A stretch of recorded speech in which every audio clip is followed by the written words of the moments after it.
আগামী 30 বছর যদি বিশ্বে কোনো তেল নাও থাকে, ওরা চলতে পারবে, প্লেন উড়াইতে পারবে।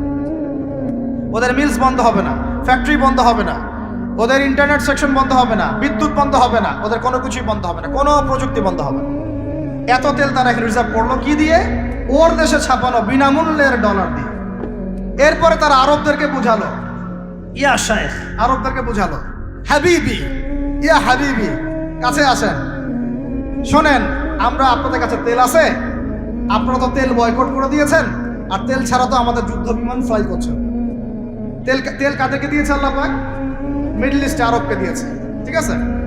এখন হাবিবিকে বলা হচ্ছে আপনারা তো তেল বয়কট করে দিলেন। এটা করেছিল বাদশাহ ফয়সাল, বলেন রাহিমাহুল্লাহ। উনি একজন সাহসী নেতা ছিলেন, এই জন্যই তাকে গুপ্ত হত্যা করা হয়েছে। সাহসী যারা, তাদেরকে গুপ্ত হত্যা করে এদের একটা সুন্নত, এটা মাথায় রাখবেন। খুব ট্যালেন্টেড একজন দেখবেন, খুব ট্যালেন্টেড একজন বিজ্ঞানী দেখবেন, হঠাৎ নাই, তাপাস করে মিসাইল এসে পড়ে গেল। এমন সূক্ষ্ম স্নাইপার দূর থেকে 12,000 কিলোমিটার দূর থেকে মেরে দিলে আপনার কলিজার মধ্যে চলে গেল। এগুলো জেনে বুঝেই আমরা প্রতিদিন সকাল করি, সন্ধ্যা করি, আলহামদুলিল্লাহ। তো যেটা বলছিলাম, বাদশাহ ফয়সাল একদম বয়কট করে দিলেন। এবার ওরা এসে বুঝাচ্ছে যে তেল ছাড়া তো আমাদের চলছে না। এদিকে ওদের ডলারের মান কমে যাচ্ছে, মুদ্রাস্ফীতি হচ্ছে, ইনফ্লেশন হচ্ছে। এখন তারা বোঝালো যে ঠিক আছে, একটা চুক্তি করা যায়। এখানে বাদশাহ ফয়সাল তাকে কনভিন্স করা হলো, ঠিক আছে, আমরা তেল কিনবো আপনাদের কাছ থেকে, কিনবো আপনাদের গালফ কান্ট্রি যেগুলো আছে এদের কাছ থেকে কিনবো, তবে একটা শর্ত, আপনারা তেল বিক্রি করবেন শুধু মার্কিন ডলারে, অন্য কোনো কারেন্সিতে তেল বিক্রি করতে পারবেন না। বলেন নাউজুবিল্লাহ। আপনি বাংলাদেশ গভর্নমেন্ট যদি গিয়ে এক ব্রিফকেসের মধ্যে 1 কোটি টাকা নিয়ে যায়, বুঝেন কথা, বুঝতে পারতেছেন?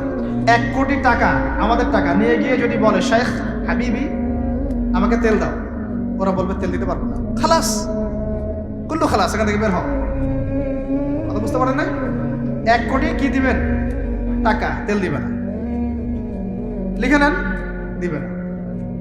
কিন্তু সেই 1 কোটি টাকাকে যদি আপনি ডলারে কনভার্ট করেন, ওটাকে ডলার দিয়ে কনভার্ট করেন, করে যদি বলেন হাবিবি তেল, তখন বলবে যে আসো দাঁড়ালি লাইফে তেল নিয়ে যাও, খালাস, কুল্লু খালাস। আপনি বুঝতে পারছেন?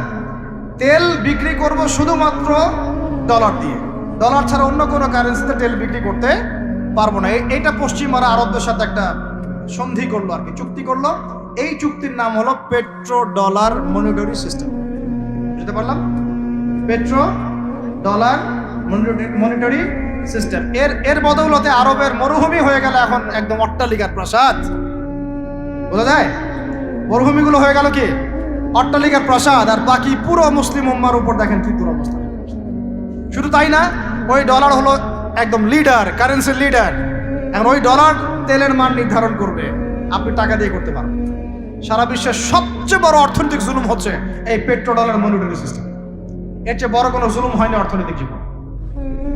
এখন অনেক ওলামায়ে কেরাম আছেন আপনারা এখানে, আমি জানি উপস্থিত, আপনারা একটু ফিকহের কিতাবগুলো মোতালা করে আমাদেরকে একটা ফতোয়া দিয়েন যে এরকম মনিটরি সিস্টেম প্রণয়ন করা জায়েজ না নাজায়েজ।